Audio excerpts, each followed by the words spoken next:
Friday, so you know what that means. It means that you are watching Issues at Hand on Church of Uganda Family TV with myself, Bruno Edgard, and a guest who I will introduce to you.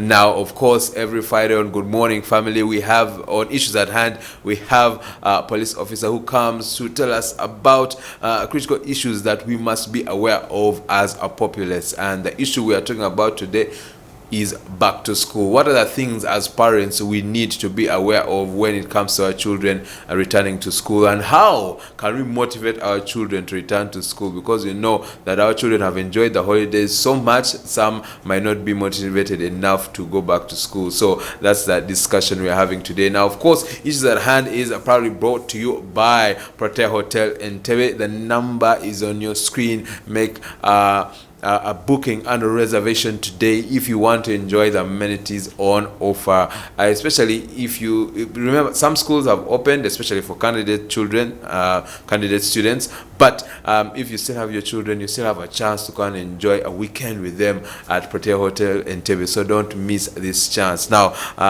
today I am joined by Afande Shamim Baluka, who is from the Child and Family Protection Unit, Kadsangati Police Station, and we are having this discussion today. You are welcome to Issues at Hand. Thank you.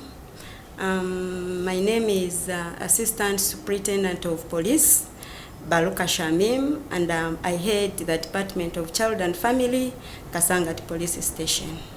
Thank you for watching. And we shall start there. Now, what does Child and Family Protection Unit, when it comes to police, do? Okay, thank you so much.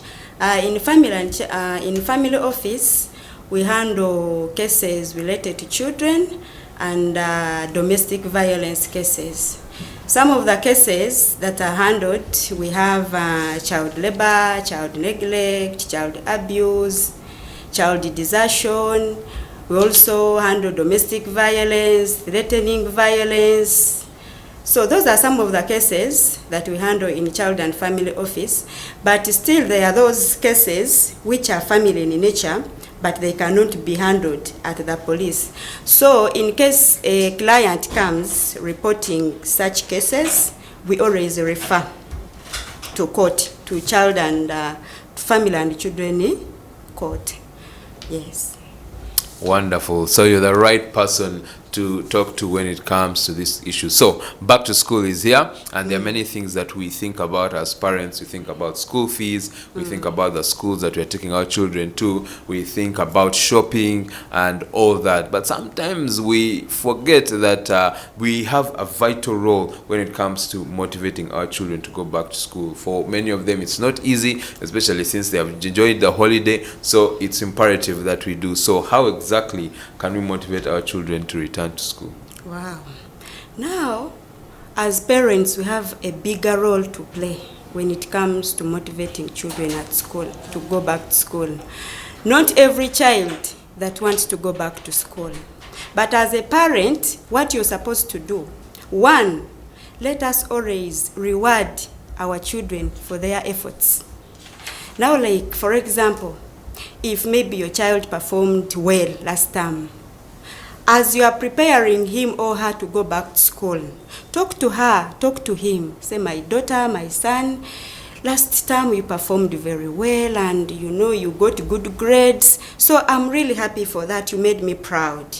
Buy a small thing, either watch or anything that you feel will make your daughter or your son very happy. That one alone will make this boy or girl have that love and passion to go back to school, because in him he will know that, wow, mommy is very happy for what I did, daddy is very happy for what I did, so I have to go and make them more proud. In case your child didn't perform well, as a parent, don't abuse this child. Call him all sorts of words as he's wasting your money. You are paying a lot of money and is doing a lot of nothing. Sit with your boy, with your girl at home. Talk to your son. Tell your son that maybe, you know what, Emma, last time you didn't perform very well and I was not happy. But this time round, I want you to go back to school and make me proud. You see, all my hopes are in you. This boy or this girl will love to go back to school and make you happy. Will want to go back to school to make wonders. Say, Mommy said has hopes in me. Daddy said has hopes in me. So let me concentrate and perform.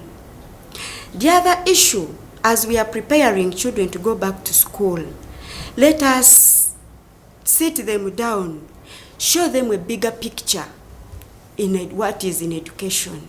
Say, my son, education is a path to everything, to success. So when you are going, as you are preparing to go back to school, put in all your efforts. Do everything that is needed to see that you do what? You excel. This boy is listening. Once he goes back to school, he will always remember this. Give life examples. So and so. You cannot be someone in this, a very important person in this world without education. You can have the money, but can you express yourself? Will you always bring interpreters? You are a CEO of a company and you can't speak English? That's the official language. You don't take that you are Uganda or you are local, you know? So you need to study to be a better person. This boy, this girl will get all that and go to school when he has that passion. Then the other thing, parents should learn to pay school fees in time. These children, they get tired of going back to school. Say, now I go to do what? You go on Monday, they chase you fees. The following day you go, they chase you. Some schools you don't even enter when you don't have a clearance card. You stop at the gate. Now this boy, this guy says, now why would I waste my time this time to go back to school? Last time I was just going and I could just end at the gate because of fees. So this time, Mommy, no, let me sit. Give hope to this child of yours that last time things didn't go well. But at least this time I'm prepared. I'm going to talk to the authorities, the school authorities, to allow you study as I'm looking for the money. This time they will not chase you like the way it was last time. Pay trips for these children. You know, sometimes some parents, they don't take these things serious. For them, they think paying school fees is enough. But remember, the educational tours within that term, now for you, don't pay. When that time comes, the bus comes, the van is taking other children. Yours is seated on the veranda like an orphan. The whole school knows that, that one, for him, when it comes to trips, those are the ones who remain at school. As a child, it hurts him, it hurts her, and feels out of place. Why me? How comes the parent of so and so, for them they can pay? Are you getting? Yes. So those are some of the smaller things that make children really feel, going back to school is useless. Let me stay home. Because my colleagues at school, they overbull me, talk about me, how my parents can't do this, and it is not his own making that the parents do. So, and you know, something like that might look small. Yes. Because you ask us, a trip, this is just, what's important is that our children should read books, but yet it's not just about books, it's also co-curricular activities like that are very important to the child. Yes, yes. Then when we go on these young ones, baby class, top class, some parents think paying school fees is enough. These children, they need to be packed for. Put a bottle with the juice, buy Fanta soda, put in the bottles. Buy these snacks, pack for these children. These children, those are some of the things that motivate them to go back to school. Are you getting? Now for you, if you just send your child minus nothing in the container, really, this child feels out of place at school. And in some schools, they even summon parents. They summon parents. How comes for you, you don't pack for your son? When it comes to break time, you know, these days they sit, they have somewhere they sit. Then the teachers open for each and every one. Now for you, when your child has not taken, is going to share with who? Because now if you start breaking things for other children to see that you give this one, these children are going to come back home and they complain to their parents. Mommy, teacher got my chapati and shared it with so and so. Not all of parents are happy. They will come at school. I pack for my child. How comes when you divide my child's snacks and give others? Don't they have parents? And then it becomes an issue. So parents, let us learn to pack for our children. Those are some of the things that motivate children to go back to school. And why is it important that our children are motivated to go back to school? Isn't it enough to say, well, we are, and I'm thinking as many parents do, isn't it enough? Some parents might say that it's enough that you have a school, it's enough that we told you in order to succeed, you need to go to school, and we have paid school fees, so why do children need extra motivation? Extra motivation, these are children, they are not adults. An adult can understand, but a child remains a child. You can talk to your child at home, I've paid fees, I've paid everything, so you go. But when this boy reaches at school and finds that other parents have paid school fees, they have paid everything, but now for him, the other things that his mother or her father has not paid, they will affect him indirectly. And it will affect his academics performance at school. These are children. Let us know these are children. Yes. And it's interesting because many of us as parents do not know that these psychological and emotional factors actually affect a child's performance. In fact, you have brought it well. That is psychological torture. You say, mommy said he paid the fees. Now let me handle. But inside him is affected. Your child is always miserable at school. You don't give him money for break. You don't pack for him. When it is time, others are eating. Instead of having breakfast, for him he has break time. Are you getting? Yes. Others are eating. Yours is just in class. Enjoying others eating when for him is swallowing saliva. So let us, parents, let us look into that and we change.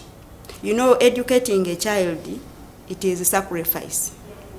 When you decide that you have taken your child to school, as a parent, you need to sacrifice everything to make your child comfortable in school.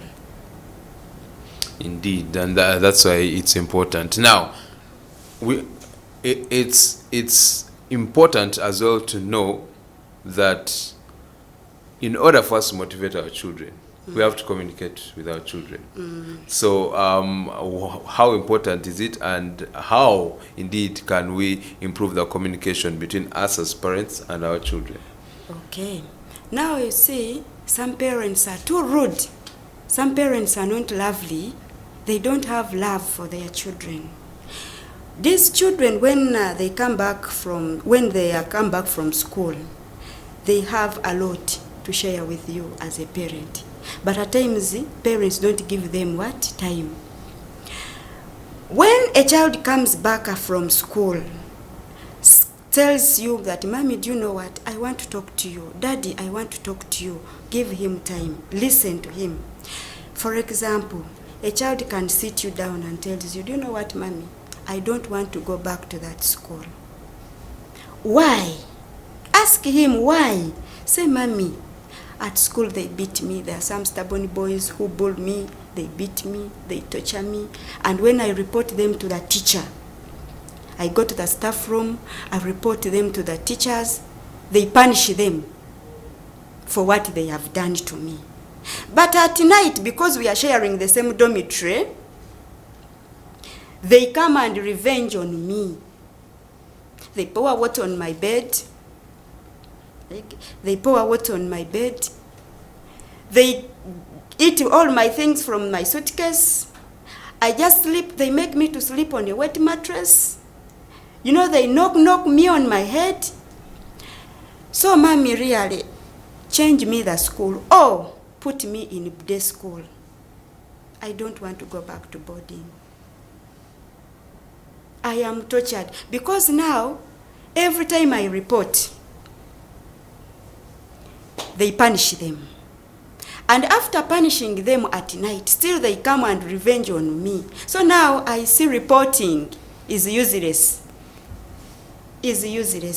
Mommy, for me, I see the best option is to put me in a day. Let me be commuting from home. First look into that. That is a serious matter. Actually, on that, why is it? Because I've heard so much about that, and I know even from my childhood growing up, many scenarios where children will tell their parents, I want to change, please change me from that school, but parents would be resistant. In your experience, especially with dealing with such matters, why are parents so resistant to things like changing schools, especially when a child is continuously complaining? Or is it that we do not respect the communication that our children give us? Exactly, that's what I mean. Parents don't respect communication from the children. Sometimes they think, this boy doesn't want to study. They even beat. This boy doesn't want to study. How can you say that you don't want to go back to that school? You don't even take the initiative to go to school and find out, is this true, what my son is telling me? You know, parents, we make ourselves so busy. We leave very early, we come back late. Now going to school to find out what this boy is telling you, what this girl is telling you, say that it is the wastage of time. It seems this boy, wants to go astray. It seems has joined bad groups, wants to leave school. But parents should listen to their children when it comes to issues like that. When you just keep quiet and you pay a deaf ear, this boy, this girl will disappear from you and go on street. If you, the mother, cannot listen to her or him or the father, who else can he talk to and he listens? This is your blood. The boy will disappear.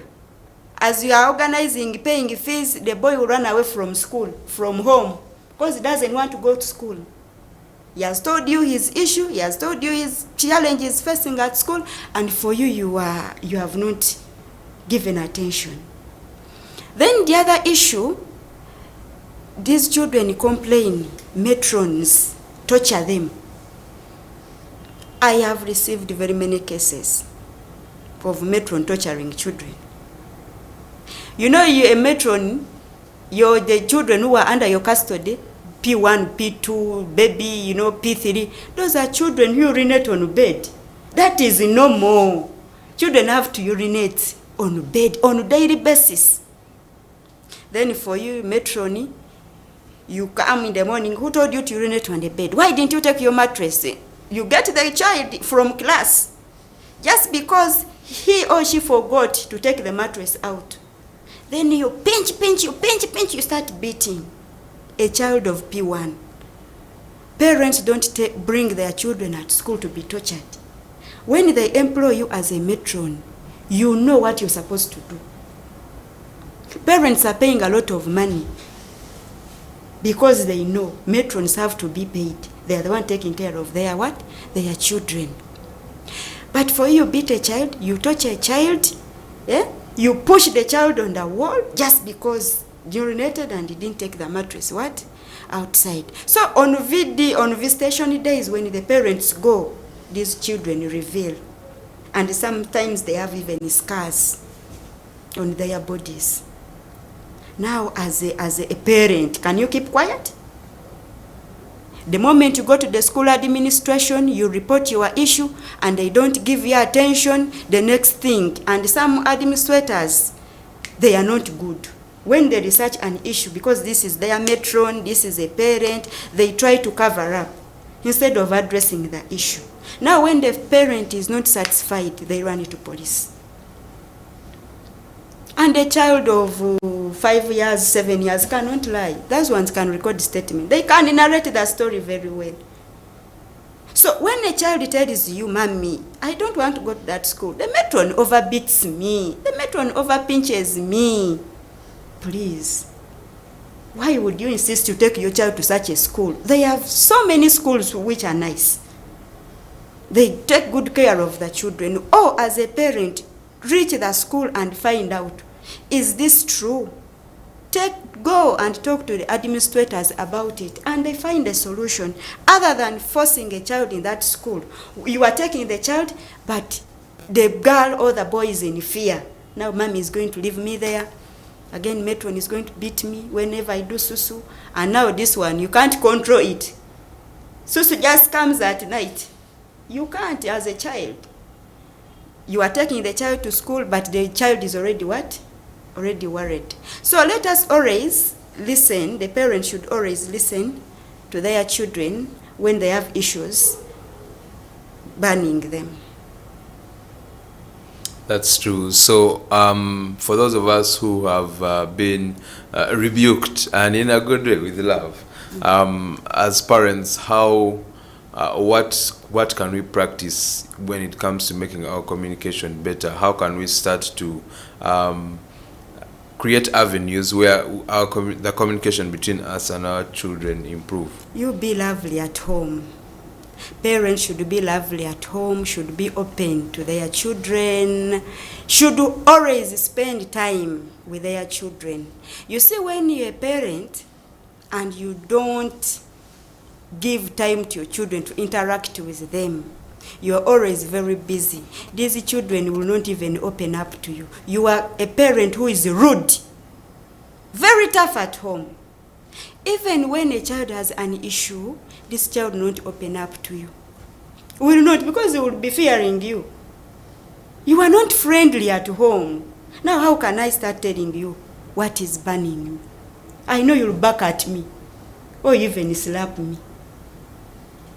So what parents should do, let them be lovely at home, let them find time to interact with their children, ask them what is going on in their lives, what is really going on in their lives. Let them interact. The children are going to start feeling free with their parents, and they will always open up in case they have issues. All right, that is good, and that's something that we can practice, especially when it comes to communication, because that is key. Without knowing what our children are going through, we cannot help them. And something that me personally have really learned and taken away is to give time to go to the schools and find out what is happening to my child, what's happening to my children, why my child is saying this.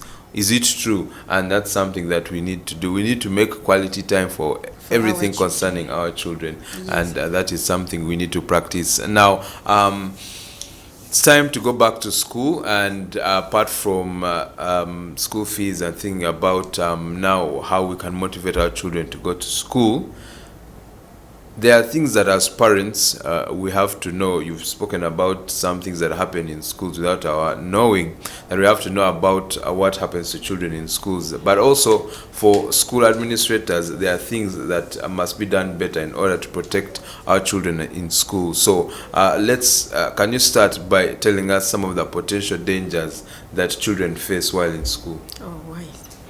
One, I will call it violence against children in schools. One, defilement. We have registered very, very many cases of defilement. And you find out that the suspects are teachers. I am sorry to say that, but now we need to talk about this. Teachers, the staffs at school, they're always the suspects. A teacher befriends a student at school, starts buying gifts for no reason, starts sending, I thought these things were for way back. So a teacher sending a student to go to his room, go and take for me these books, go and bring for me this. But even up to now, those things are still happening. Once those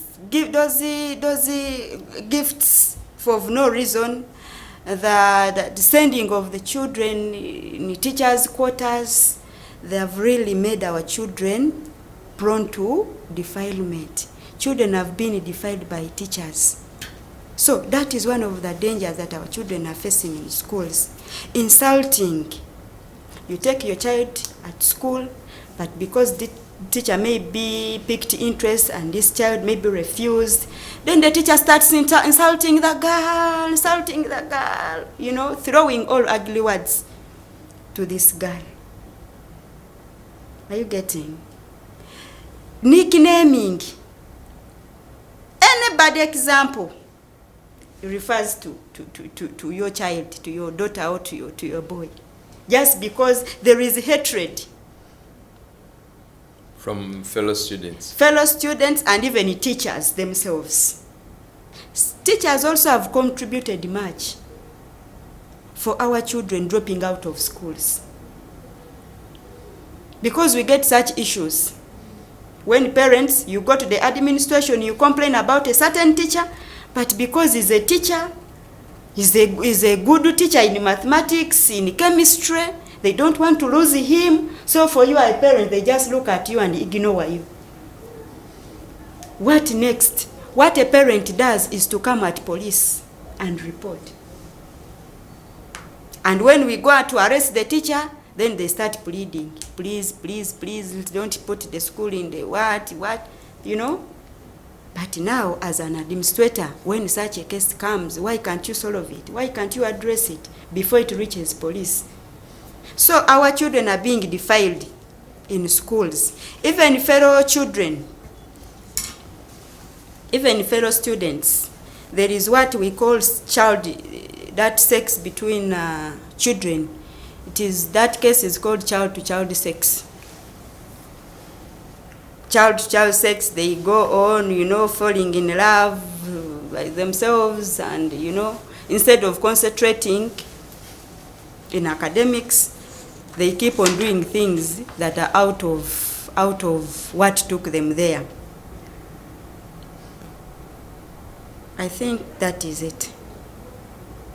Defilement cases, insulting of children by fellow students and also teachers who have their own interests, nicknaming. Those are some of the dangers that our children are facing in schools, in some schools, not all, but in some schools. And the administration, some administrators, they have failed to handle the cases, and the cases are brought at police. Of course, on that last point especially, we know the ongoing discussion and debate, something even Parliament has been tasked to follow on when it comes to homosexuality in schools as well, which is another danger, especially when we hear stories of children who are forcefully sodomized by their fellow students. So this is another big issue that is affecting schools, and something that we need to be aware of, both as parents and as administrators of schools. So how can we curtail these issues? Let's start with school administrators who, as parents, we are handing over our children to these schools. How can they curtail these issues? Nicknaming, bullying, defilement, and issues like homosexuality in schools. So when such things happen, let them report. They are supposed to report. Come to police and report. That's the school should report to police. Yes, the school should report, or a parent should report, or the children themselves. There are very many children who come to report. I did not talk about, I left out this part, but I think I also talk about it. They should come and report. They shouldn't keep quiet. Because for us, police, we can't know. For us, we act on information. As long as you bring information, that's when we can act. But if we are not informed, then there is nothing which we can do. So parents, school administration, in case of any issues, they should always come and report. They should always come and report. There is, I don't know whether we have time. We do. We do? Feel free. There is a school. I will not mention the name of the school. The parents, this girl was in senior 2. They went back for holidays.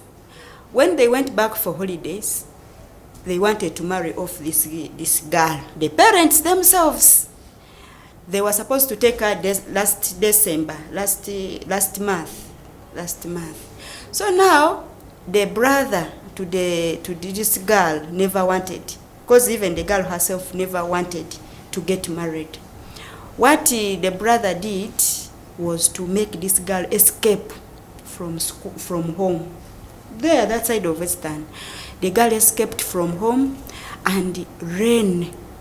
This boy, the brother, took her up to school, told the administration everything that is happening at home, what they are planning. The director called me and he told me everything, what is going on. But he told me the girl is here with us. We have, because she didn't come with anything, but we have given her everything, the mattress, and now with the uniforms, is now studying. Now, the father got to know that this girl had gone to school. The father, the relatives, the mother, now they come to the school to forcefully get this girl and take her. Are you seeing some parents? A girl of senior 2. The school alerted me that they are on the way coming. They reached the school. We were in touch. Of course, we had to take cover somewhere, and we arrested these parents. We arrested them. What do I mean here? When there is an issue that a school sees that is affecting or is going to affect any child or any student, let them always report to us, inform us. We always act. We are swift when it comes to such cases. So those parents, we arrested them, and as I talk now, they are very far. The child is at school. They have accommodated the child at school. The girl doesn't even want to go back home. The parent said when we are taking him said he has disowned that girl, doesn't want her back home. So the school said, okay, for us we shall take over. And right now the girl is still in the school. So let them always inform us. We can always handle. And in terms of, do you advise schools also, I guess depending on if they report before or after, to investigate the matter also, and to, for example, teachers who are defiling students, to terminate those teachers, to tell them, you know what, you're no longer working for us, and then report? Or is it better to report before the termination of the teacher's contract is done, so that the culprit will not run away and police can ably arrest the suspect? Beg your pardon? So do you also advise schools to, because of course if a child reports to a school administrator, teacher is defiling, yes. So should the school immediately report to the police, or can they carry out also investigations on their own and then sack the teacher or terminate the teacher, or and then report after, or should they quickly just report and then police takes over the matter? Now, the school has no powers to investigate a case of defilement. It is only police that can investigate a case of defilement. Once such a case is reported to the administrators by a child, by a student, let them immediately come and report to us. Because now, when someone has been defiled, we need to take that person to the police surgeon for examination. Now, when you take time before bringing this child for examination, evidence is going to disappear. Time will come for checking, doing everything when there is nothing. So it is better, the moment you get the information, immediately you get information, just come at police and you report. As for us, we are doing our investigation, you can terminate the contract of the teacher. And I don't think we can take a teacher on a defilement case and is imprisoned. Then the school keeps on waiting for that teacher to come back after 5 years or after 3 years. Of course, they can replace that one. So let them always report. Let them not wait that they're investigating. What are they investigating? Are they investigators? They are not. Indeed, and what advice do you give to parents when it comes to these critical issues you've outlined, so things like defilement, things like bullying, like insulting? How can we as parents, one, prepare our children, but also ensure that we are holding the school accountable so that these things don't happen to our children? Parents should always report. The issue is always reporting to the authorities. Let them report. Let them not fear police. Let them come and report. Now those issues, they fall under my Office of Child and Family. Let them come and tell us that see, ABCD is happening to my child. My child doesn't want to go to school because there is a teacher who is defiling her at school. There is a teacher. There are some children who are bullying my child. They are torturing my child. My child says he is not going back to that school. For us, we shall investigate on that school. We shall do our investigation. We shall summon the administrators. And you see, police, when we summon you, you have to come. When you refuse, we have all the powers to come in your premises and arrest you without even consulting anyone. So let them come. For us, we shall do our investigations on that school and we find out the truth. If we find out it is true, of course, the law has to take its course. They should not keep quiet. But some people, they fear. They fear. And you know, these schools where they are giving bursaries. They have parent, kakati now, they are paying half of your school fees. Now, me, I don't have money. Even when a child tells her or him that I'm going through this, the parent will just keep quiet. Because they are paying for her half of the what? They are helping. School fees. Yes. Are you seeing? So the issue is they should always report, and for us, we do our investigations. No one is above the law. And when it comes to children, there are so many organizations which can facilitate. How we can motivate our children to go back to school. And you told me that there are some parents who come to police saying, help me, police. My child is refusing to go back to school. Is there any help for such parents? Okay. Now, as the police, we have no powers to make these children attend school. Okay? Some parents bring children. My son has refused to go back to school. I've brought him here. You beat him, or you detain him. That is not a police case. We cannot force these children in school. The role comes to you as a parent to talk to your child, get a professional counselor, talk to the child, to talk to this what? To this child, to accept to go back to school. But most of you bring children that we beat them, we put them in custody. That one is not allowed, and we don't do it. We can't make these children attend school. So parents, what you're supposed to do is get professional counselors, talk to your children, or sit your child down and find out what is the reasons. What are those reasons that are making this child not to want to go back to school? Indeed, you had it there. Don't expect police to force your children to go back to school. At the end, that is a parental responsibility. And so that is an opportune moment for us as parents to sit down with our children and find out why is it that you don't want to go back to school. And you can, like she has said, also get the services of a counselor. Now, when we are going back to school, when children are going back to school, something that they have to be conversant about the school rules and regulations. Can you take us through some of these rules and regulations? Okay.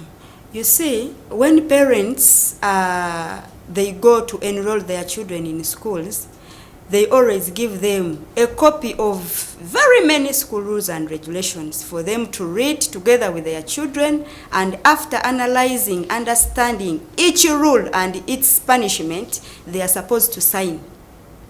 That one shows that they have acknowledged, they have read everything, and they have understood. But there are some children, you take these children to school, they read the rules properly and understood that stealing is not allowed in the school. Once you steal, the punishment is dismissal. Now this child goes to a suitcase of another, steals the school fees from another child.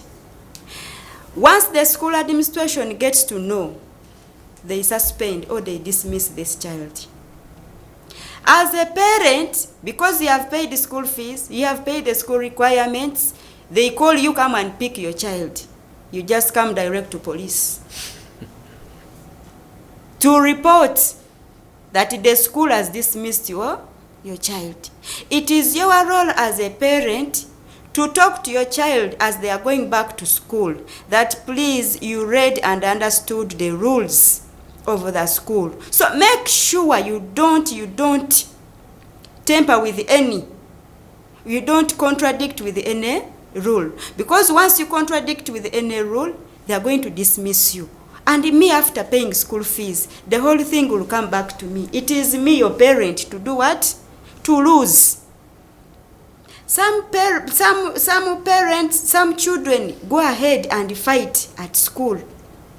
We have received very, very, very many cases of children fighting at school, and they harm others seriously.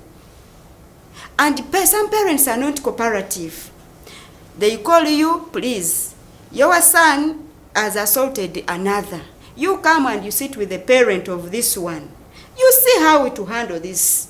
Because, for example, there is a case I handled of a boy who assaulted another, and the other one had asthma.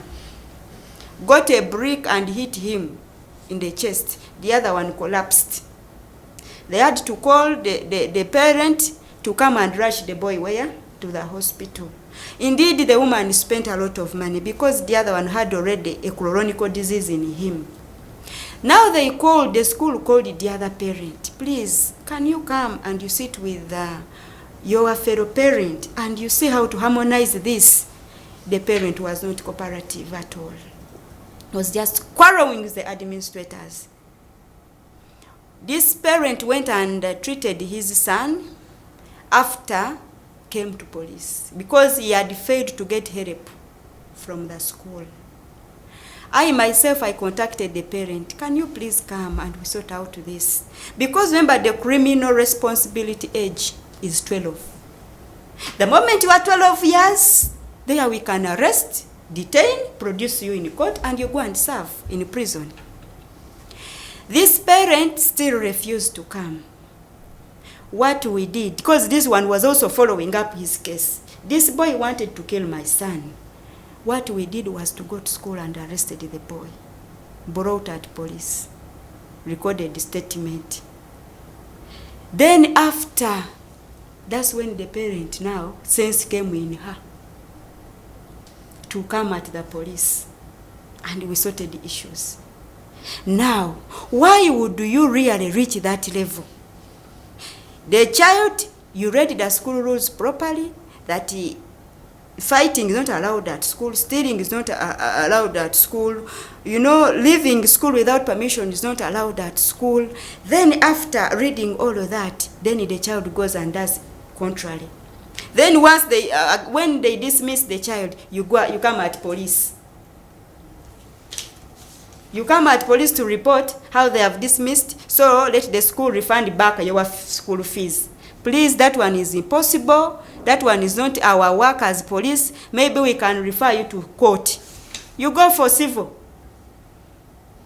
You go for civil. So when you come at police with such cases and we say that that one is not allowed, you signed the school rules properly, you accepted, now that is the punishment. Since this has happened, no refund.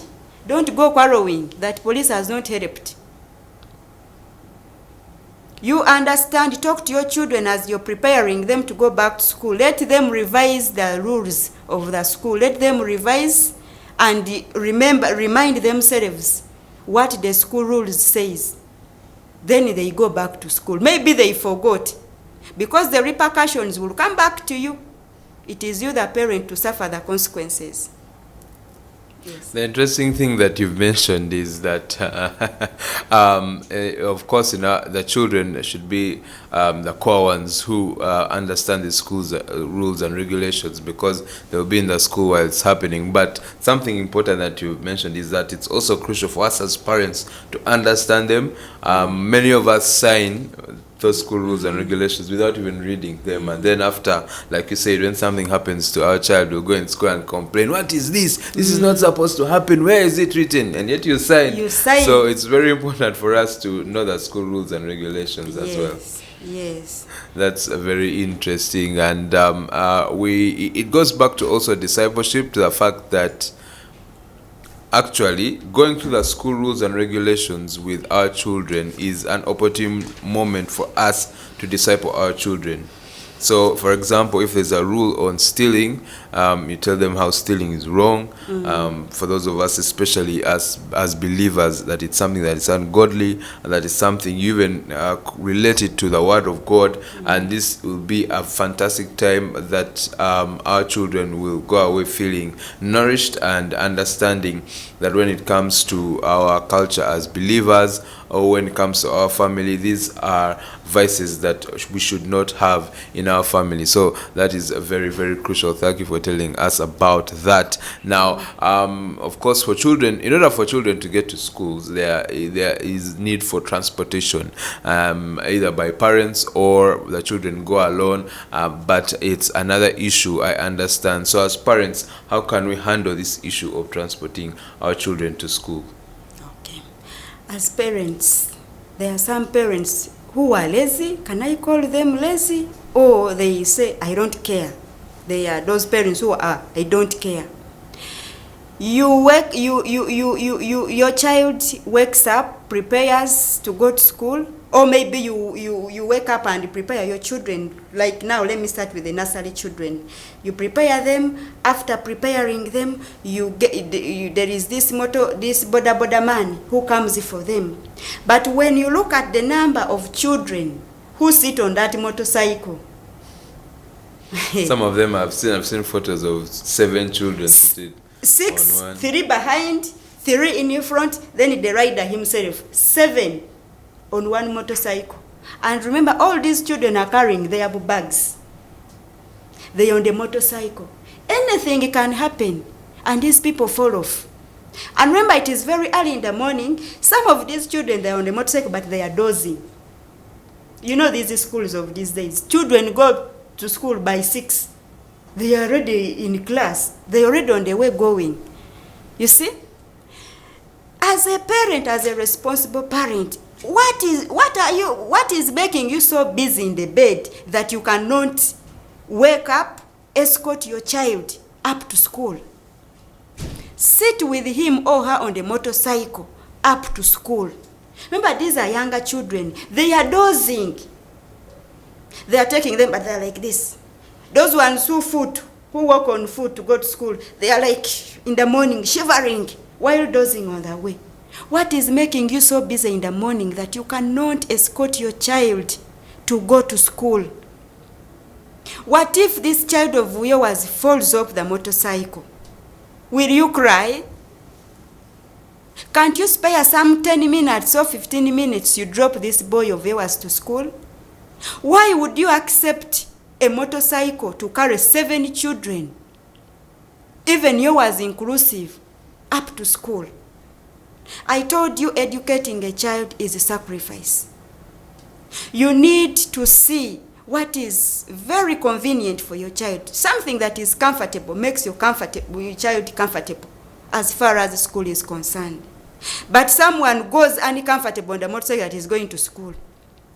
Can't you get a boda rider to always come for your daughter in the morning, your son in the morning, sit behind, escort your child up to school to avoid other things that might happen? These ones who foot, they are a soft target. Anybody can kidnap your child.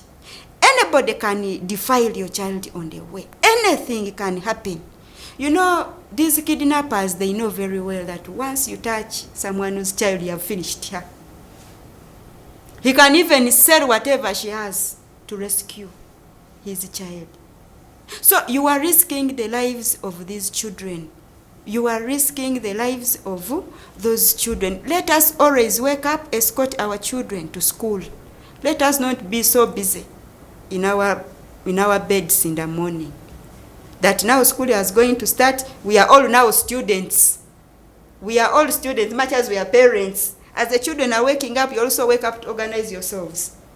So that is my message to the parent on the issue of transporting the children. Then these border riders, these people who escort their children to go to school, parents should vet these people. Not whoever you see at a border stage that is fit to be taking your child to and from school. You vet these people. These are the people who are making our children to disappear. These are the people who are making our children to be defiled. You just get someone because you don't always see him or her there next on the border stage. You call him, talk to him. You see, I want you to start taking my child to school. How much a week? Do you know where this money comes from? You vet the people whom you trust your children with to take them to school if you don't want to get issues. This business of making ourselves too busy, we are going to lose our children. Thank you. Indeed, and these are things that we should pay keen attention to. Now, unfortunately, we have run out of time, but very quickly, what advice should we as parents go away with when it comes to our children returning to school? What should we take home right now? Right now, parents should talk to their children before reporting back to school.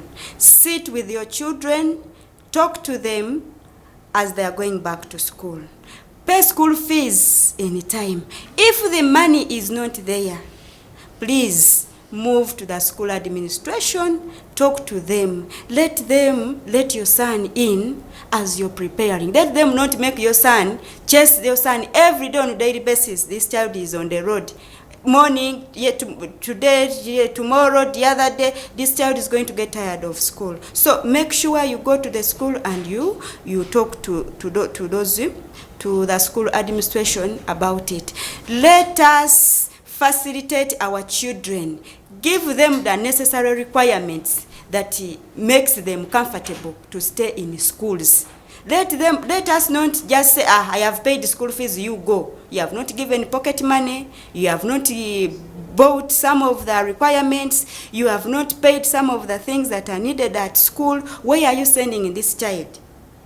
It's not all about paying school fees, but even other things that are required in the school. Please make sure you pay them to make these children feel comfortable in the schools. Indeed, thank you so much, Afande, for taking us through that critical advice on how we should prepare ourselves and our children as they return to school. And thank you so much for joining us as well. That concludes our episode for this Friday. Please, let's act on what has been shared here so that our children can enjoy education to the most beneficial stage that they can, because it's not enough just to pay school fees. We have to ensure that their psychological welfare is okay, that their mental welfare is okay, and that all is well with them while they are at school. We shall return with more on issues at hand on Monday. For now, God richly bless you. Have a lovely weekend.